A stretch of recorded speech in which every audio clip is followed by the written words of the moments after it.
C அப்டேட்ன்ற ஒரு விஷயம் வந்து ஒரு ஒரு நம்ம ஒரு அப்டேட் பண்ணிக்கிறதுங்கிறது வந்து பேசிக்காக வந்து முன்னாடி எப்படி அப்கிரேட் பண்ணாங்க. இன்னைக்கு வந்து யூடியூப் இருக்கு, ரெஃபரன்ஸ் எடுக்கிறோம். ஆமா, ஆமா, ஆமா. முன்னாடி எப்படி அப்கிரேட் ஆயிருப்பாங்க, எப்படி அப்கிரேட் ஆயிருப்பாங்க அப்படின்னா வெளியில இதை பார்க்கவே முடியாது அப்படிங்கிற பார்க்கவே மாதிரி முடியாது. இருந்தது. அப்போ ஆமா. என்னன்னா it is not depends upon your reference, it's not depends upon your idea. ம். உங்க தாட் சி நான் இப்போ எங்களுக்கெல்லாம் வந்து அப்டேஷன்றது வந்து ஃபார் எக்ஸாம்பிள் எல்லா இடத்துலையுமே வந்து ஒரு கேரக்டர் ஒரு இது ஒன்று. இப்போ ஃபார் எக்ஸாம்பிள் சொல்றேன், இப்போ ரெட்ரோல ஒரு கேரக்டர் பண்றேன், ம். அதே வந்து சூர்யா சார் பண்றேன், வாவா தேர்ல இவருக்கு இந்த ரெண்டுமே வேற வேற கேரக்டர். ம். இப்போ இந்த கேரக்டர் இப்போ அந்த கேரக்டர் இந்த மியூசிக் இந்த டூல யோசிச்சீங்கனாலே ஒரு புது விஷயம் தான் கிடைக்கும். ம். இதுவே ஒரு புது கலவை.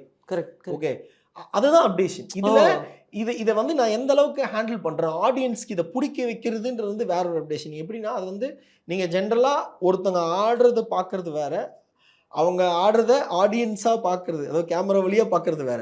ஒரு பெரிய டிஃபரன்ஸ். ஆமா, ஆமா. நீங்க லைவா ஒருத்தங்க நல்லா இப்போ இந்த சாங் வந்து எல்லாருமே ஏன் வந்து இது ஈஸியா பண்றாங்க அப்படின்னு கேட்டீங்கன்னா, ஒரு சில ஸ்டெப் பார்க்கறதுக்கு நல்லா இருக்கும், ஒரு சில ஸ்டெப் ஆடுறதுக்கு நல்லா இருக்கும், நல்லா இருக்கும். இந்த ஸ்டெப் ஆடுறதுக்கு நல்லா நல்லா இருக்கும். உண்மை, உண்மை.